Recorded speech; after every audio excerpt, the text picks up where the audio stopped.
Hello, and welcome to, well, part 2 of the Taranto Long Patrol. And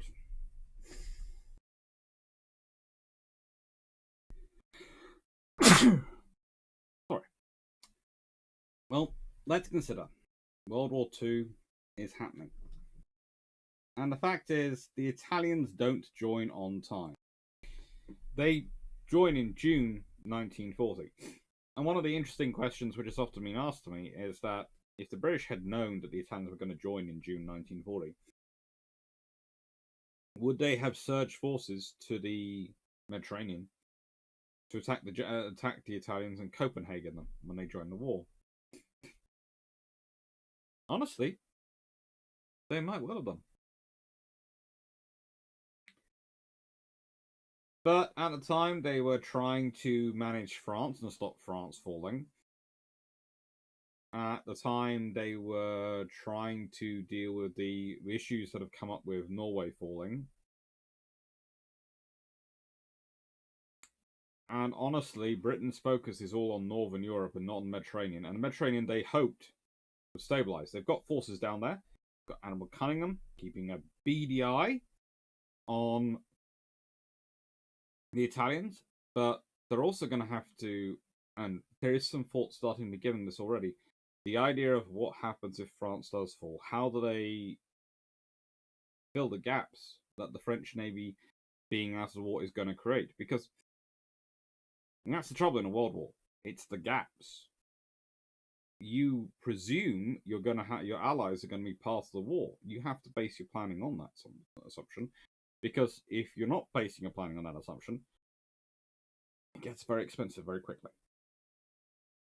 Now, this means there is a lot of problems for Britain the moment France falls, because France was not only a linchpin for the European campaign, they were supposed to have the large army. It was their defences which the German army was supposed to bash into and get mauled to allow for this grand counterattack. It doesn't happen. It doesn't happen.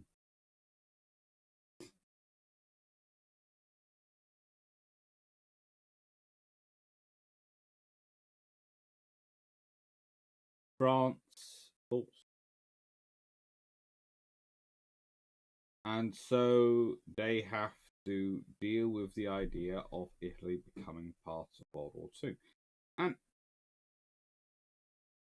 if we start off going through that, well, the reality is this makes a large chunk of the Mediterranean, especially the Western Mediterranean, neutral. Algeria, technically France. Tunisia, technically France. Now, Morocco, technically France. And this might seem strange when we consider things like Operation Torch later on, but they become a grey area. Several key islands, neutral. France itself, theoretically neutral.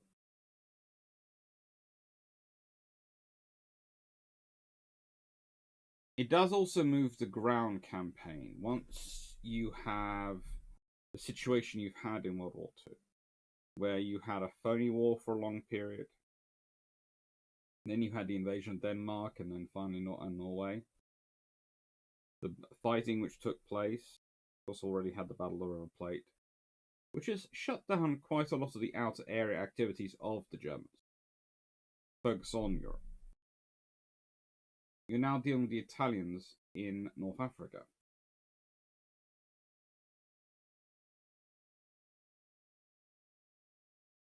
Italy's attack across the French Alps is cut short by the Franco-German armistice.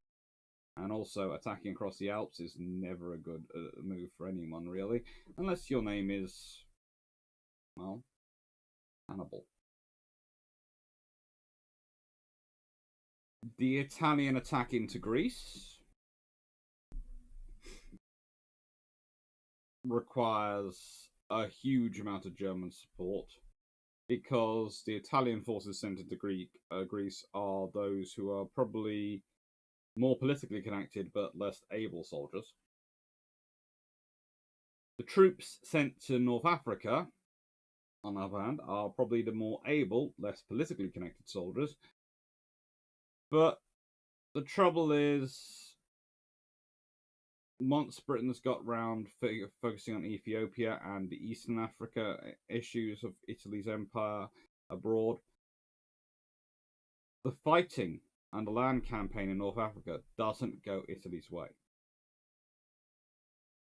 They quickly find themselves fighting war of maneuver, which their armed forces are in the process of being modernized towards being able to do, but haven't yet achieved. The first thing you always have to understand about the European war, about World War II, is that all these nations were on a spectrum of development, spectrum of rearmament.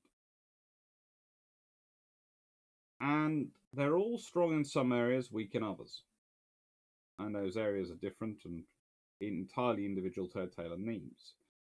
You can say Britain's tech branch is going really, really high speed. They've got radar, they've got a lot of electronic warfare capabilities coming through. These are going to prove critical for the war as it goes on. With the Italians, what have they been focusing on preparing? Well, arguably, they've been focusing on preparing their force for modernization. They have air power coming in. They have some aircraft under development. The aircraft they start the war initially using are not the same ones they'll be using as the war goes on. They get better aircraft. But the big problem they've kept coming up against is their own industry. Or rather, their limited amount of industry. So this has affected their preparation. This also means that if we call the first part of World War II a phony war on the Franco-German frontier, well, the Mediterranean is even more phony. Because the British are charging around, and the Italians are charging around, and both sides are doing an extent their best to charge around avoiding each other. The British would like to fight the Italians, but only in grounds which suit them. And up until November 1940, well, they have a problem in that the Italians have far more battleships than they do. Now, yes, the Andrea Doria is still coming through commissioning, doesn't yet have a full crew, all those things. So technically, they have 5.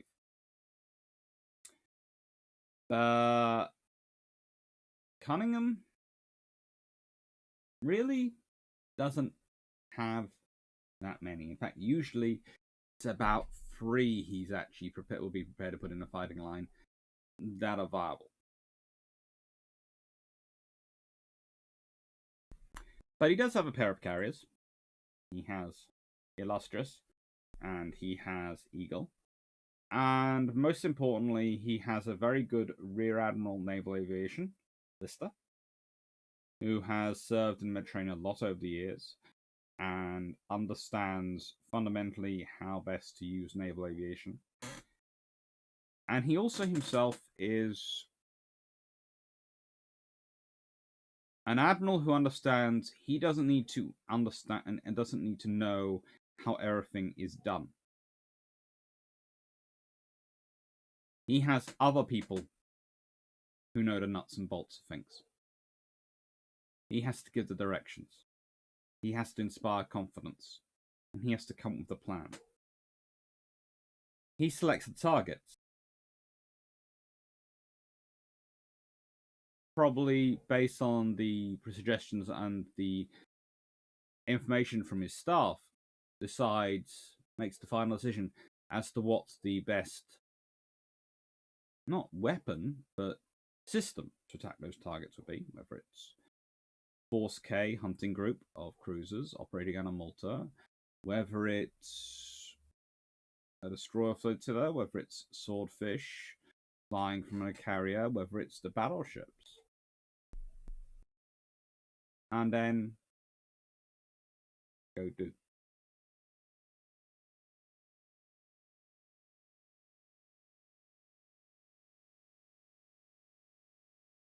And the thing is, you are dealing with officers who are still products, and in fact, more than just products of the Fisher School. These are the Fisher reforms of naval education I'm talking about. These officers are the products of not the first generation to go through the schooling, but are the products of the officers who've been through the schooling and have been through World War One. Many of them have actually had experience in World War One. They know how to fight. They know how to lead in combat. They have seen good admirals lead in combat. They know what they need to do. And this is another thing that changes World War One to World War Two. In World War One, the Royal Navy hasn't fought a major naval war for a long, long time. In many ways, its doctrine, its tactics, what it's forced to do in terms of strategy are dictated for it by the circumstances of the decisions made by Churchill when he commits the Royal Navy to supporting the Army's strategy of going to France, which, by the way, isn't a strategy. Professor Lambert put it best when he said it's a logistics plan, not a strategy. We're going to send our troops to France. Yes. And why? To support the French. Well, that's sensible. They're going to be on the Belgian coast, on that side, because those are the ports which strategically we often worry about. When you say, no, that's going to be left to French. They're going to be set between the two French armies in the middle land.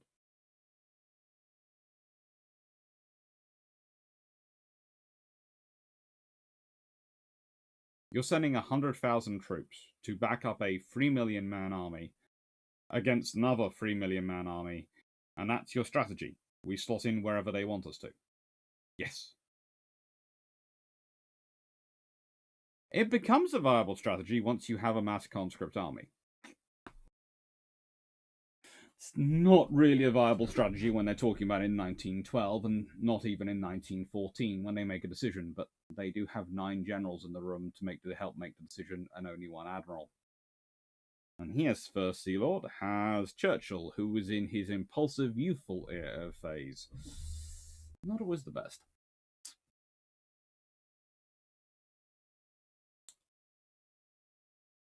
The thing is, though, these officers have been through that. They understand that experience. They don't want to let that happen again. It's very much a scenario where you are not going to find 9 generals in a room and an admiral being kept quiet. The admirals have learnt the lesson of World War One, and they have a strategy. What is the strategy for dealing with the Mediterranean fleet? Well, the trouble is, for dealing with the Regia Marina, you want to knock it out as quickly as possible. Not only are they more numerous and more powerful than their German counterparts, they're also more concentrated. And easier to get at, because the German ones can be the other side of the Kiel Canal, sitting on their Baltic coast. In which case, you'd have to sail into the Baltic to get to them, or fly over Denmark. Neither of which are particularly easy, because by this point in 1940, there tends to be Luftwaffe in the way. And secondly, because, well, as what happened with Wilhelmshaven at the beginning of World War II, the RAF claimed that as a target for their bomber force, and their bomber force, they say, will get through, and the Navy goes, fine, do it. And first of all, they have weather trouble in confirming the fleets there, the enemy are there. When they do confirm the enemy are there, because, of course, where else would the German Navy have been at that point? When they are as disorganized as they are at that point. They eventually decide to launch a bomber raid, launch the bombers, and by the time they get there, the German fleet's not there anymore.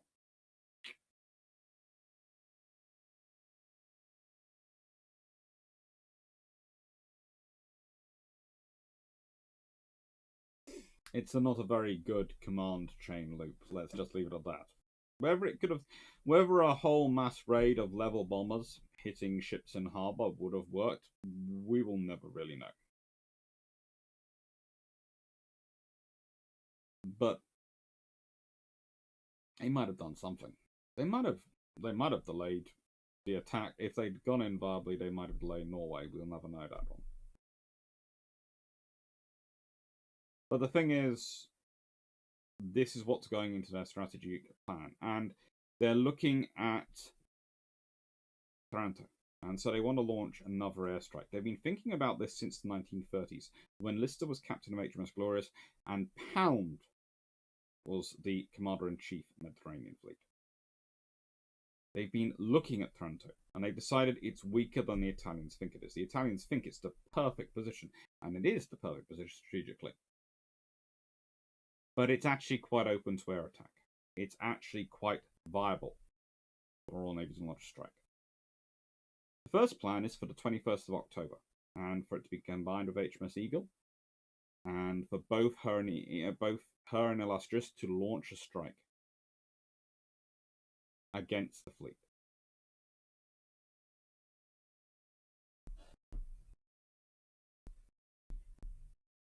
In fact, most of the Royal Navy's fleet will be involved in the Mediterranean, Force H and Mediterranean Fleet. 5 battleships. And are critical to this because you again have a scenario taking place with this attack with Taranto that, I can say this now, we'll get into this, but Taranto in many ways was both not successful enough and too successful. It was not successful enough because it didn't cripple the Italian fleet for the war. They managed to rebuild, they managed to get their fleet out operating. They still had a viable fleet to put out even after it. But it was too successful because it didn't do so little damage that the Italian fleet then surged out to fight the Royal Navy. Because that's part of what Cunningham had liked. Cunningham had his battleships there, he had his destroyers, he had his cruisers, and yes, you might sit there and go, well, Cunningham doesn't want to, hang around and do this, hang around this in range of enemy air attacks. He does consider launching a second strike the next night. Prepared to hang around. Decides not to, but he does consider it. And the whole reason is he wants the Italian fleet to surge out and come fight him. Why? Because, this is the other thing, Cunningham, Lister, all these officers realise. If you sink a ship in harbour, it's more likely and more viable to be raised and repaired. You sink a ship at sea, it tends to go glug permanently. The ones in the harbour in Italy, they're resting on a bomb. They're not going to sink anymore. And why does Britain want to knock the Regia Marina out of the war? Well, the Regia Aeronautica is an annoying organisation. Legal Corps 10 doesn't exist yet, but the British do have an idea the Germans might send something down there. But if you can knock the Regia Marina out of contention, then you are free to use your surface ships far more freely to intercept the convoys going to North Africa. If you can cut off the logistics and supply for the forces in North Africa, you can beat the Italian army in North Africa. If you can beat the Italian army in North Africa, then the big problem for Britain with the Mediterranean goes away, because you can use air bases and other things along the southern Mediterranean coast to provide some security, so you can rush convoys and fleets through the Mediterranean if you need to, i.e. if you need to support the Far East, if you want to cut off having to go around Africa to resupply things. And of course, that's far more viable if you've taken out the Italian fleet. Why? Because Italian air power is powerful. But the Germans and the Italians don't tend to do much attacks at night. In fact, they really don't do many operations at night. That gives you an opportunity.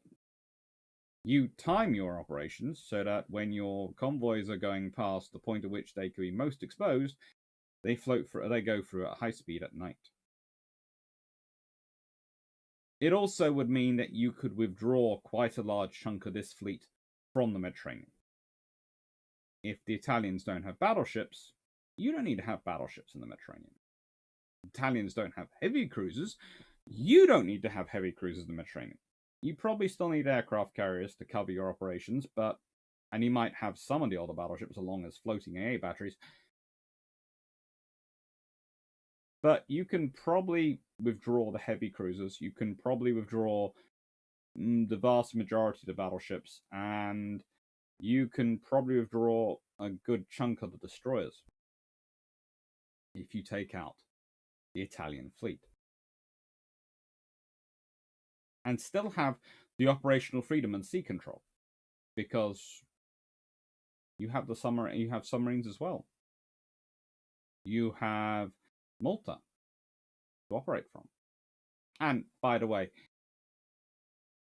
if this plan had taken place, if the Regia Marina had managed to be knocked out by some fashion, whether a devastating airstrike or they'd been goaded into coming out and fighting Cunningham's rather more enhanced fleet with the addition of Barham,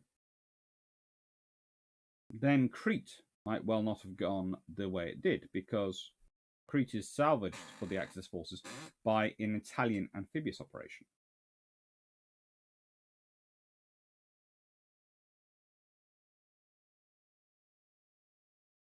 Which, in turn, could have had impact further along the war.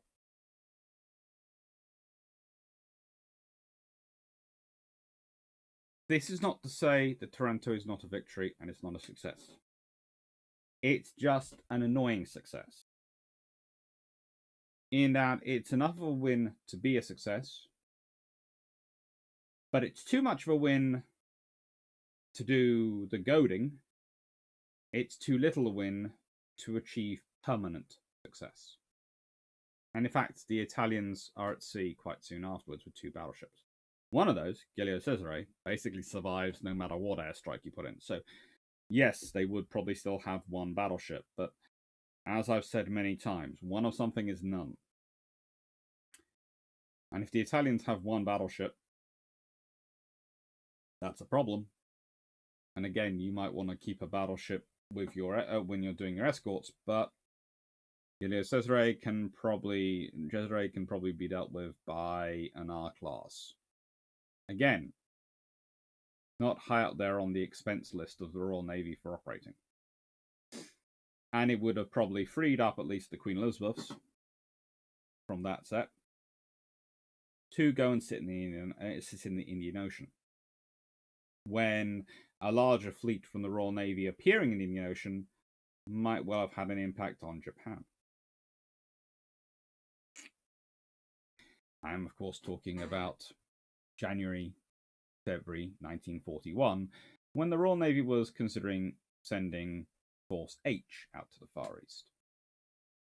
Well, if you could send Somerville, maybe Ark Royal, again, you've got rid of enough of the Italian fleet, you could do that, and the Queen Elizabeth class battleships to the Far East, you then have a sizable force sitting out there. A sizable and capable force, which might be joined by Formidable, and might be joined by Eagle, or even Illustrious.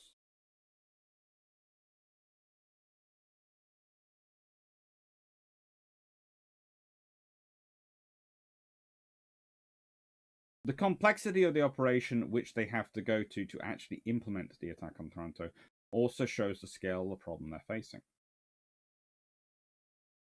Because you have Force H, you have the Mediterranean Fleet, and you have complications going on the whole way through. This is a very complicated machine of an operation. It's got many, many cogs spinning away.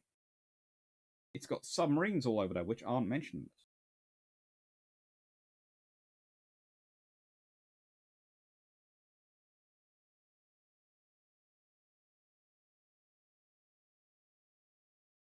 And it all has to be done because you don't want the Italian fleet coming to sea before you've linked up with Barham. You'd rather not fight a naval fight before you've launched your airstrike. The reason you would prefer to have launched your airstrike before you have a naval fight is because you're down from 2 carriers to 1 carrier, so you don't have as much of a strike, and if ships are stationary in harbour, it's actually easier to hit them than if they're moving at sea, because of course they're not moving. Now, usually this points out, people go, well, but what about the torpedo attack? I refer to earlier videos, including, again, the 60-second video. The standard Royal Navy torpedo strike package includes extra wooden fins attached to the torpedo to give it a better aerodynamic performance on this end, and a tension wire on this end so that it belly flops. This is not something just done for harbour attacks. This is not just something done for cool things. This is the standard operating procedure. Why? Because if a torpedo doesn't belly flop, it goes in and goes off. Plunges down, has to come up and go off. Whereas if it belly flops, it goes boom, off. Which is far more efficient, far quicker, and far more accurate, because as it's going down and coming up, it's subject to current, it's subject to movements in the water, it's even subject perhaps to the thermal layer in the water, which can all affect the very, very sensitive thing at the front, which is, of course, the duplex pistol, the magnetic system that can set off the torpedo. So, ideally, you want it to go as shallow as possible. You want it to belly flop. That's what British have been working on. But if the ships are in harbour, are moving, and you have a smaller air group, i.e. you have a single aircraft, so Britain can't use multi-carrier tactics, that's easier to take them out. You can achieve far greater targeting ratio. And ultimately, the point of this operation is to try and take out as much of the Italian Navy as they possibly can.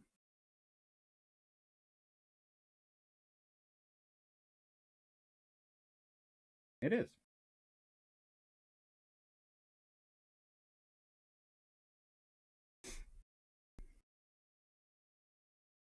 And that's a really cool, fluffy torpedo for me to play with. Right. Hope you enjoyed.